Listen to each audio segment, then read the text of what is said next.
Elle s'approcha d'un homme riche et lui dit : « C'est ton fils. Aide-nous. » Mais il l'a mise à la porte. Des années plus tard, une chose choquante s'est produite. Manon avait toujours été le genre de fille que tout homme voulait fréquenter. Elle était belle et l'avait été dès son plus jeune âge. Mais le plus beau chez Manon, c'est qu'en dépit de sa beauté, elle reste une personne humble et gentille. La jeune femme a grandi dans une famille assez pauvre, mais cela ne l'a pas empêchée de devenir une personne très généreuse et attentionnée. Elle n'hésitait pas à partager ce qu'elle avait, même si ce n'était pas grand-chose, car ses parents lui avaient appris que c'était son caractère qui comptait dans la vie et non les objets qu'elle possédait. Cependant, cela n'a pas beaucoup d'importance, car la famille de Manon n'a pas beaucoup d'argent à dépenser. En effet, la famille de Manon n'a pas beaucoup d'argent à dépenser pour acheter des objets de luxe, car tout leur argent est consacré à la nourriture et aux factures. Mais même si elle n'a pas beaucoup d'argent, la jeune fille n'a jamais eu l'impression de se priver. Elle n'a jamais manqué de rien. Enfant, Manon a toujours rêvé de devenir une créatrice de mode reconnue. Elle adorait dessiner toutes sortes d'idées de tenues et passait une grande partie de son temps libre à réfléchir à la manière de réaliser ses créations et à la matière dans laquelle elles seraient confectionnées. Malheureusement, la jeune fille ne pouvait pas acheter le tissu nécessaire à la confection de ses vêtements, ce qui l'énervait beaucoup, c'est pourquoi elle décida de prendre les choses en main. Lorsqu'elle fut assez grande, Manon décida de travailler à temps partiel dans un magasin local. Le salaire n'est pas très élevé, mais après avoir économisé pendant quelques semaines, la jeune fille peut se procurer le tissu dont elle a besoin pour réaliser son tout premier projet. Une fois la tenue réalisée, tout le monde est émerveillé par son aspect. À partir de ce moment-là, Manon a fait tout ce qu'elle pouvait pour créer encore plus de tenues, dans l'espoir de pouvoir entrer dans une bonne université pour réaliser son rêve de devenir styliste de mode. Finalement, le travail acharné de la jeune femme a porté ses fruits et elle a pu entrer dans une université très respectée pour suivre la voie qu'elle s'était tracée. La mode. À l'âge de 22 ans, Manon a obtenu son diplôme avec l'une des meilleures notes de sa classe et a effectué un stage dans l'une des meilleures entreprises du secteur. Mais c'est là que tout a basculé. Un soir, Manon a décidé de sortir avec quelques-uns de ses amis du travail. Il l'avait supplié de sortir avec eux. Même si une boîte de nuit n'est pas vraiment son truc, Manon accepte de sortir. Mais une fois que le groupe de femmes est arrivé au club local, toutes les craintes de Manon à propos de l'endroit se sont rapidement concrétisées. La piste de danse était bondée et l'endroit sentait la sueur et l'alcool bon marché. Manon n'aimait pas ça du tout, mais c'est alors que la jeune femme se tenait près du bar et regardait ses amis danser qu'une chose curieuse s'est produite. Un jeune homme s'approche d'elle et commence à lui parler. Il se présente sous le nom de Léo et commence à poser des questions à Manon. Manon hésite d'abord à répondre, mais après l'avoir regardé quelques instants, elle commence à rougir. Léo était très beau, vêtu de ce qui semblait être des vêtements très chers et il y avait une atmosphère très charmante autour de lui. Très vite, Manon se mit à parler d'elle au jeune homme. Léo s'aperçut que la jeune femme n'avait pas l'air à l'aise dans cette situation et lui demanda si elle voulait aller avec lui dans un endroit un peu plus calme. Manon n'est pas naïve. Elle savait ce qui se passerait si elle partait avec le jeune homme, mais elle commençait à l'apprécier et pensait que quelque chose de sérieux pourrait se développer entre eux. Elle a donc accepté. Comme elle le pensait, la soirée s'est terminée et Manon a passé la nuit dans l'appartement de Léo. Au cours des semaines suivantes, Manon et Léo passent beaucoup de temps ensemble, sortent ensemble et passent la nuit ensemble à plusieurs reprises. Cependant, au moment où Manon tombe amoureuse de Léo, celui-ci cesse soudainement toute communication et toute interaction avec elle, comme s'ils ne s'étaient jamais rencontrés. Au fil des semaines, Manon se consacre à son travail et commence à se remettre de son chagrin d'amour. Mais un événement terrible se produit. Une jeune femme découvre qu'elle est enceinte. Elle ne sait pas quoi faire. Les médecins ont confirmé ses craintes, elle est loin d'être prête à devenir mère, et encore moins célibataire. De plus, pour élever son enfant, elle doit abandonner son travail. Paniquée, Manon se tourne vers la seule personne qui, selon elle, pourrait l'aider. Léo.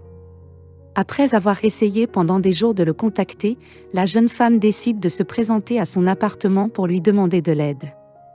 Après avoir pris connaissance de sa situation, Léo décide rapidement que ce n'est pas son problème. Je peux te donner l'argent pour t'en débarrasser, mais on ne doit jamais en parler à personne. Et une fois que ce sera fait, je n'espère plus jamais entendre parler de toi, dit-il à Manon. La jeune femme est stupéfaite. Comment peut-il être aussi insensible ? Le choc se transforme rapidement en fureur. Elle annonce à Léo qu'elle ne se débarrassera pas de l'enfant et qu'elle se débrouillera seule. Manon quitte alors l'immeuble en claquant la porte, bien décidée à trouver un moyen de poursuivre sa vie de rêve tout en s'occupant de son enfant. 9 mois plus tard, lorsque le fils de Manon arrive enfin, la jeune femme a réussi à s'en sortir, ce qui lui permet de ne pas perdre le travail de ses rêves. Elle sera en congé de maternité pendant les 6 premiers mois de salaire, heureusement. Ensuite, comme sa patronne adore ses idées et ses créations de tenues, Manon a obtenu l'autorisation de travailler à domicile sur ses tenues. Quelques jours par semaine, les jours où elle devait se rendre au bureau, son fils était gardé par la crèche de l'entreprise. Manon est ravie de la tournure des événements. Le fait d'être une mère célibataire et d'occuper un emploi aussi exigeant ne sera certainement pas de tout repos. Mais elle était prête à donner tout ce qu'elle avait pour que cela fonctionne. Quelques années ont passé et Manon et Lucas vivaient aussi heureux que possible. Manon avait réussi à gravir les échelons dans son travail et gagner un salaire suffisamment décent pour qu'elle et son fils puissent en vivre. Lucas, quant à lui, est l'enfant le plus intelligent de sa classe. Il avait clairement montré des aptitudes pour les mathématiques et les sciences et avait même sauté une année afin d'avoir des cours plus stimulants. Mais un jour, alors que le jeune garçon était en train de faire sa leçon, un événement tragique s'est produit. Soudain, il n'arrive plus à respirer et s'effondre sur le sol, perdant connaissance. Lucas a été transporté d'urgence à l'hôpital où l'on a découvert que le jeune garçon avait fait une mini-crise cardiaque. Après quelques tests sur son cœur, les médecins ont découvert qu'il était assez irrégulier et ont dit à Manon qu'il devrait être opéré rapidement s'il avait une chance de survivre. Les médecins ont découvert que son cœur était très irrégulier et ont dit à Manon qu'il aurait besoin d'une intervention chirurgicale et qu'il devrait être opéré rapidement s'il avait une chance de survivre. Manon était dévastée. Elle ne pouvait pas supporter l'idée de perdre son fils, mais l'opération allait coûter beaucoup d'argent, bien plus que ce qu'elle pouvait se permettre. Cependant, il était curieux, et il accepta rapidement de rencontrer la femme. Peut-être pourrait-il passer à nouveau une nuit agréable avec elle. Lorsque le couple s'est retrouvé, Manon a rapidement expliqué pourquoi elle voulait lui parler. « Votre fils a besoin d'aide », dit-elle à Léo. Le jeune homme est stupéfait. « Que voulez-vous dire par là ?» demande-t-il. Manon explique alors que Lucas a besoin d'une greffe de cœur pour vivre et que cela coûterait des milliers d'euros. Léo se moque. « Alors, si tu voulais me voir, c'était pour me demander de l'argent. » « Incroyable, dit-il. Léo dit ensuite à Manon que c'est elle qui a choisi d'avoir l'enfant et qu'il n'a jamais voulu s'en mêler. C'est à elle seule qu'incombait la responsabilité de Lucas. L'homme se lève alors de son siège et quitte le café. Ils s'étaient rencontrés à l'intérieur. Manon était livide. Elle savait que Léo avait toujours été froid, mais abandonné son propre fils à la mort alors qu'elle était assise à la table du café et qu'elle essayait de ne pas pleurer. Un homme étrange s'approche d'elle. « Bonjour. Je n'ai pas pu m'empêcher d'entendre votre conversation avec cet homme, dit-il. J'aimerais vous aider, si vous le permettez. » L'homme dont s'appelait Léandre, expliqua que lorsqu'il était jeune, son frère avait été atteint de la même maladie que Lucas et avait eu besoin d'une greffe de cœur.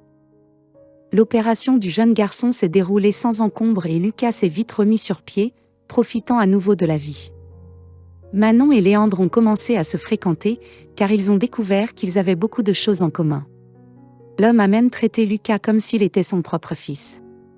Les années passèrent, à l'âge de 18 ans, Lucas avait déjà une carrière et une entreprise très prospère. Ses aptitudes en mathématiques et en sciences l'avaient conduit à un grand succès, car les gens étaient impatients de le voir travailler pour eux. Léo, lui, n'a pas eu la même chance. Il s'est avéré que son père avait secrètement fait des affaires illégales. Une fois qu'il a été découvert, tout son argent et tous ses biens lui ont été retirés et il a été mis en prison. Cela signifie que Léo n'a plus personne pour payer toutes les choses de la vie et qu'il se retrouve avec presque rien. Tous ses objets de luxe, comme ses voitures et son appartement-terrasse, lui ont été retirés et il s'est retrouvé seul dans un minuscule appartement délabré. Peu de temps après, il remarque que Lucas passe souvent aux nouvelles. Il y était toujours question de la réussite et de la richesse du jeune homme, ce qui manquait cruellement à Léo. L'homme pensait qu'il méritait l'argent que son fils gagnait. Après tout, il avait contribué à le créer. Cependant, lorsqu'il a tenté d'entrer en contact avec Lucas, le jeune homme n'a rien voulu savoir. Il a dit à Léo qu'il n'avait jamais été son père, juste un donneur biologique, et qu'il ne recevrait rien de lui. Tout comme Léo n'avait rien voulu donner à Manon ni à Lucas, même lorsque le garçon était à l'article de la mort après avoir grondé l'homme. Lucas lui a alors dit qu'il ne voulait plus jamais entendre parler de lui.